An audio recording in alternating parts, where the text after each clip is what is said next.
So now, Giles, we're going to talk about business. And I'd like to start with a quote that I found that you'd said at some point, which I found very insightful. You said, "That era of designers being away with the fairies is gone. You can be eccentric, but also have your feet on the ground. You've got to live in the real world. It's changed a lot from someone being locked in a room and coming up with whatever they fancy. I'm a big fan of getting rid of the idea that designers are all on another planet floating around on a catwalk with champagne. That's part of it, but there's also a lot of work that goes in to produce the final product. You've got to run your business." Why? Why? Because it wouldn't exist if you lived in that world. I just think it's a really dated concept. I think people are, people and customers are too savvy and wise and aware of the whole kind of aesthetic world and business, from like home interior TV shows to everyone's awareness of design is so much greater than it was, say, 40 years ago. And I think that I think it was going to end up in a situation where it would shoot itself in the foot from a fashion perspective.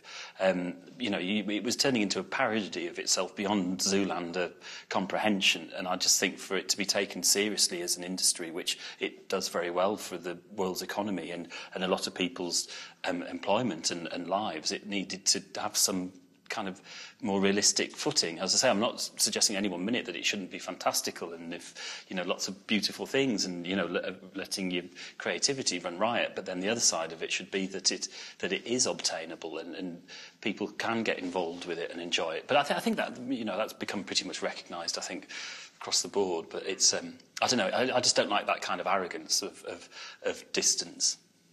Do you think of yourself as a business person? I think there's a percentage of me that is a business person. Yeah, I mean, you have to be an independent designer, running your own label business, whatever you want to call it. You have to, you wouldn't last more than a season if you didn't have some. You can't just live on that on luck. There have to be some vague business savviness and awareness, within how you operate. You have to be a kind of, from having a great relationship with your bank, to the stores, to your staff, to, buyers, to, you have to be everything pretty much, I think, to exist as a designer now. It's interesting that you talk about percentage, because I'm trying to think of kind of the balance between creativity and business. And I'd like to know how you think you spend your time in terms of striking that balance between the creative aspects of your business and then all of the management and business aspects that you have to think about every day. Well, again, it's a bit like the conversation we had earlier about the creative process. It's having a strict timetable, and having really good solid staff who work with you, who look after all the admin land of things, which is one of the silent jobs within a studio that is also one of the most important, to make sure that supplies are all ordered, everything, bills are kind of pretty much organised, how it's going to be financed is going to be worked for the next period, and juggling all that at the same time. You then have to have a side where you do think of, right, I need to be thinking more at the moment about what I want to achieve, how I want things to go over the next 6 months, what would I like to try and points I'd like to try and work to. And it's like timetabling in meetings. You work out, right, we're having a fitting that afternoon, let's do an afternoon of thinking about other things that we'd like to talk about. Specifically as regards the people who work here in your studio, how would you describe your management style? I don't know quite how I'd describe it. I think I can be really strict when need to be, but I try to keep things light and moving and not too autocratic. But at the same time, when things aren't working right, people know. Now I'd like to talk about the people outside the studio that you work with on your collections. And if I go through the list of names, it's a very long list. And a very diverse list that encompasses the worlds of art, fashion, music. It shows that you're kind of at the center of this creative circle. But Stephen Jones, Katie Grand, Steve Mackey, you could even argue that Linda Evangelista was a collaborator. Tell me why it is that you've gone about this collaborative way of building and growing your business. I really love the idea of involvement and kind of just seeing what comes out of things, and you know, like Stephen brings his expertise from Dior and working with Comme des Garçons and Westwood and all the other people he's worked with all over the years, and I just think it's really exciting, and it brings another perspective to what you do, and I just think that there's, you know, that autocratic, hidden away thing of I just find that really non-interesting. It's, again, I like the surprise of the collaborations of things. It's what people then bring that gives it that other angle that I couldn't bring to something. Another kind of collaboration that you've done successfully has been with New Look. And that started, I think, in 2006 and has continued. Yeah. How has that been as an experience for you, and what have you learned from it? It's been, working with New Look has been one of the best kind of commercial collaborations, if you want to call them. I was a big believer, always have been a big believer in like this kind of democracy of design. And the last thing, you know, even if you've got the money, you may not want to spend the money on £2,500 of one of our dresses, and lots of people don't have the money. So I thought it was a really interesting way of getting to a whole audience, as I say, who may have the money, who don't want to spend it, and those who don't. Getting a really well-designed, high quality, within the constraints that you've got, piece of product.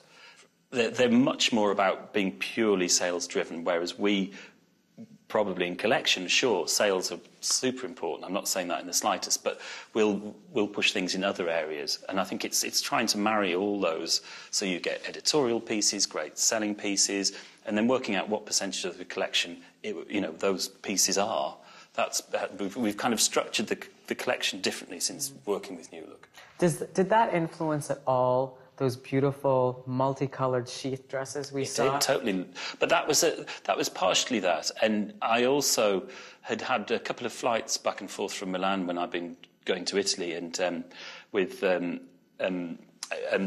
Avril from Harvey Nichols, and having a conversation with her about where she felt the world was in the next year, 6 months. And we were just sort of sat chatting, and I thought, you know what, we always, of course, you're making clothes to sell them, but at the same time, as our collection isn't like 180 pieces, we have to fit an awful lot of those categories of editorial selling into a kind of 80-piece collection. And I thought, it'd be a really good challenge to really just make some super gorgeous, super commercial, super recognisable, which is kind of hard. From a design perspective, or a challenge rather than hard. And so we purposefully made the last collection much more available, I think, rather than commercial is a better term. So, Giles, I've got one last question for you, and it's about what the future holds. As we look ahead, what do you see happening for you, particularly in this economic environment? In a nice way around, I think it's kind of our size and our type of structure that can carry, because we don't have those huge expense budgets. We don't have to cut back on everyone's first class flights, and all those things that lots of people do have, and which were kind of great luxuries for them. We're almost in the same position because we've been very kind of close and organic in the way that we've grown, and everybody does an awful lot within the studio. So, fingers crossed, we'll be fine. So the future looks bright? Who knows? I'm a very optimistic person by nature. I kind of thrive on it. I think it's the northern upbringing that, it really is pretty grim in a general way up north all the time. So it's kind of, I think as long as you have an open eye and ear and mind and keep on pushing and doing good work. I mean, that's the most important thing for me, of all the kind of trappings of so-called being a fashion designer. The thing that you do 99% of your time is working in your studio with everyone, and that's what's the thing that carries you through all the stuff.